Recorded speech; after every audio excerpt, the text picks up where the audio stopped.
कभी ऐसा होता है ना कि हम अंदर से तो शांत महसूस कर रहे होते हैं, लेकिन क्या वो शांति, वो खुशी हमारे चेहरे और हमारे व्यवहार में भी झलकती है? आज हम बाप दादा के एक बहुत ही गहरे आध्यात्मिक प्रवचन को समझने की कोशिश करेंगे, जो संगम युग के कुछ ऐसे ही अनमोल खजानों के बारे में हमें बताता है। इस पूरे प्रवचन का जो सार है ना, वो इसी एक लाइन में छिपा है। ये सिर्फ एक अच्छा विचार नहीं है, बल्कि एक तरह की चुनौती है। मतलब सच्ची आध्यात्मिकता सिर्फ बातों में या ज्ञान में नहीं, बल्कि हमारे रोजमर्रा के व्यवहार में, हमारे चेहरे की चमक में दिखनी चाहिए। चलिए देखते हैं कि ये सब मुमकिन कैसे है। अपने इस सफर में हम इन 5 पड़ावों से गुजरेंगे।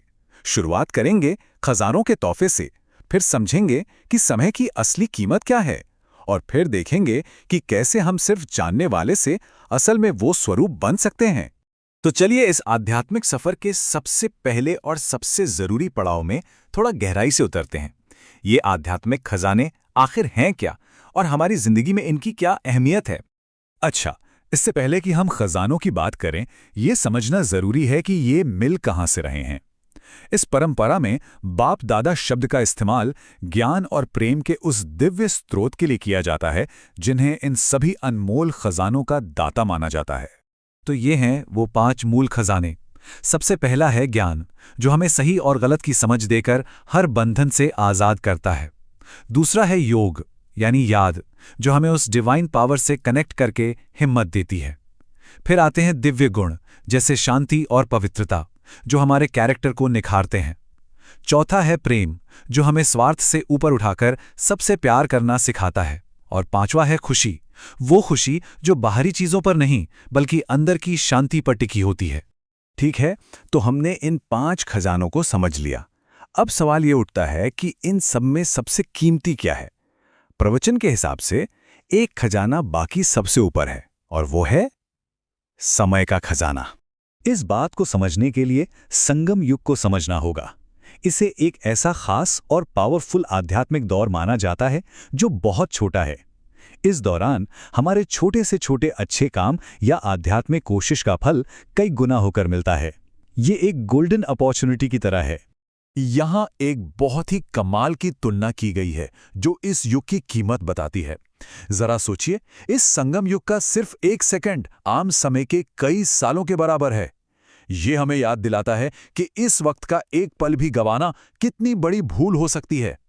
और यहाँ एक हैरान कर देने वाला वादा भी है। इस कीमती समय का सही इस्तेमाल करने का इनाम है आने वाले पूरे 21 जन्मों तक भरपूर स्वास्थ्य, दौलत और खुशी की जिंदगी। ये एक ऐसा मोटिवेशन है जो हमें हर पल को पूरी तरह से जीने और उसका सही इस्तेमाल करने के लिए प्रेरित करता है। तो हमने समय की कीमत को समझा और खजानों के बारे में भी जाना, लेकिन सिर्फ इन खजानों को पा लेना या इनके बारे में बातें करना ही काफी नहीं है। असली सफर तो अब शुरू होता है, इन्हें अपनी जिंदगी में उतारने का, जो हमें हमारे अगले जरूरी हिस्से की ओर ले जाता है। देखिए, प्रवचन यहाँ एक बहुत जरूरी मोड़ लेता है। अब सिर्फ ज्ञान की बातें करने या उनका वर्णन करने का समय नहीं रहा। असली चुनौती ये है कि हमारे चेहरे से, हमारे व्यवहार से ही उन दिव्य गुणों का अनुभव दूसरों को होने लगे। हमें एक चलता फिरता संदेश बनना है। इस पूरे बदलाव की प्रक्रिया को 3 स्टेज में समझा जा सकता है। पहला स्टेज है खजाने प्राप्त करना, यानी ज्ञान सुनना और गुणों को समझना। दूसरा है उनका वर्णन करना, मतलब दूसरों को बताना। और तीसरा, जो सबसे ऊंचा लक्ष्य है, वो है खजानों से भरपूर बनना, मतलब उन्हें इतना अपना लेना कि वो हमारी मुस्कान और हमारे हर काम से खुद ब खुद झलकने लगें। ये सब सुनने में तो बहुत अच्छा लगता है, पर सवाल ये है कि इसे अपनी रोज की जिंदगी में लागू कैसे करें। अच्छी बात यह है कि ये प्रवचन सिर्फ फिलॉसफी नहीं देता, बल्कि इसे हकीकत में बदलने के लिए कुछ बहुत ही प्रैक्टिकल और कारगर सलाह भी देता है। इस बदलाव की जो अर्जेंसी है ना, वो इस एक पावरफुल लाइन में छुपी है, अब नहीं तो कब नहीं। ये सिर्फ एक कहावत नहीं है, बल्कि मम्मा का दिया हुआ एक मुख्य संदेश था, जो हमें याद दिलाता है कि खुद को बदलने का सबसे सही समय अभी इसी पल है। इस सोच को बनाए रखने के लिए यहाँ 3 कमाल की तकनीकें बताई गई हैं। पहली, अपना चार्ट रिपोर्ट करना, यानी हर रात सोने से पहले खुद का एनालिसिस करना कि आज का दिन कैसा गया।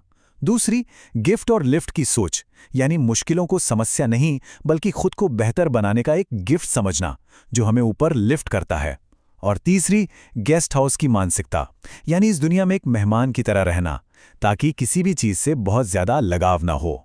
और एक बहुत सीधा सा आदेश भी है, जब भी कोई नेगेटिव विचार या माया मन में आए तो उसे एक बिन बुलाए मेहमान की तरह समझकर तुरंत गेट आउट का इशारा कर दो। मतलब अपने मन का कंट्रोल पूरी तरह अपने हाथ में रखना है। और अब ये प्रवचन एक बहुत ही रोमांचक मोड़ पर आकर खत्म होता है, एक इनाम के साथ, एक खुली चुनौती जो वहां मौजूद सभी अंतर्राष्ट्रीय फॉलोअर्स को दी गई थी।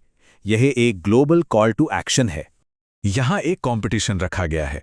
दुनिया भर के सभी ग्रुप्स में से जो टॉप 3 ग्रुप्स इन 3 क्वालिटीज को सबसे अच्छे से दिखाएंगे, यानी हमेशा तैयार रहेंगे, माया पर विजयी होंगे और आपस में स्नेही और सहयोगी रहेंगे, उन्हें एक खास इनाम मिलेगा। देखिए कैसे एक आध्यात्मिक लक्ष्य को एक मजेदार और सामूहिक कोशिश में बदल दिया गया है।